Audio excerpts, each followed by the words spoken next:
Je m'appelle Mohamed Ali Kamoun. Mohamed Ali Kamoun en arabe. Dali Kamoun pour les musiciens et les amis. Donc je suis pianiste, compositeur et arrangeur. Je présente depuis quelques années une musique tunisienne avec des influences diverses. Aujourd'hui on est dans un festival de jazz, donc on présente une production plutôt jazz que beaucoup d'influences inspirées d'images et de senteurs patrimoniales. Le projet d'aujourd'hui s'appelle Jazzna. Notre jazz en arabe. J'ai produit pas mal de créations ces derniers temps, plus récentes, depuis 10 ans, dans un projet mythique qui s'appelle 24 Parfums, qui est un hommage pour les 24 régions tunisiennes. C'est un projet qui a énormément eu de succès avec des scènes internationales. Notamment, on a fait un guichet fermé à l'Olympia de Paris, tournée magistrale avec des grandes scènes. Alors, on aura l'occasion de présenter ce projet-là à l'ouverture du Festival international de Tabarka, ici même, le 25 juillet. Ma création cette année s'appelle Tango arabe. Ce sont des créations grand public, mais avec des influences jazz, symphoniques. C'est des reprises de chansons très connues du monde arabe, mais un peu arrangées à ma tasse de thé un peu.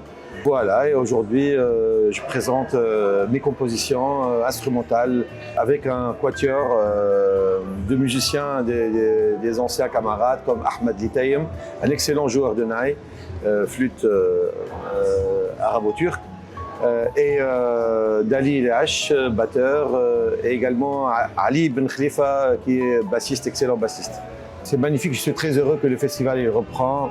J'ai eu aussi un peu la curiosité de voir toute l'histoire de ce festival mythique qui date de 1970. C'est un super plaisir d'être là et voilà, on a la chance d'être là et de revenir pour l'ouverture du Festival international qui est un festival plus grand public. Voilà. Je pense que lorsque c'est fait avec un certain respect au langage, ça touche les âmes, ça touche le cœur du public. Moi, je prends beaucoup de temps dans mes créations et je travaille beaucoup de terrain. Chaque création, elle raconte une histoire.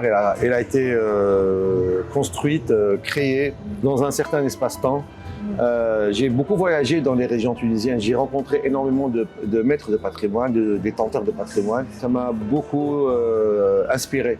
Voilà. Mais aussi, j'étais aussi pianiste de formation à Paris. Ma formation en jazz m'a beaucoup servi. J'ai aussi une casquette d'universitaire et ça m'a permis d'avoir certains outils de recherche que j'essaie d'appliquer au niveau analytique, mais appliqué. Et il faut attaquer certains chantiers avec une certaine connaissance. Et l'analyse de la musique, elle permet de voir certains matériaux d'une certaine manière, pas comme le voit parfois le juste musicien. Le parcours universitaire, il aide à percevoir certains matériaux d'un œil analytique un peu et ça aide à construire, à développer. Un mot à donner aux jeunes musiciens en Tunisie: connaissez votre tradition. Il faut aller au max. Il faut creuser dans cette tradition qui est très complexe, on a une tradition de la musique qui est millénaire, très diversifiée, et on la connaît encore très peu. La connaissance des rythmes traditionnels, la connaissance des mots traditionnels, du répertoire, et on connaît qu'un angle très infime de cette tradition. On connaît que les programmes officiels, c'est tout. Mais c'est beaucoup plus complexe.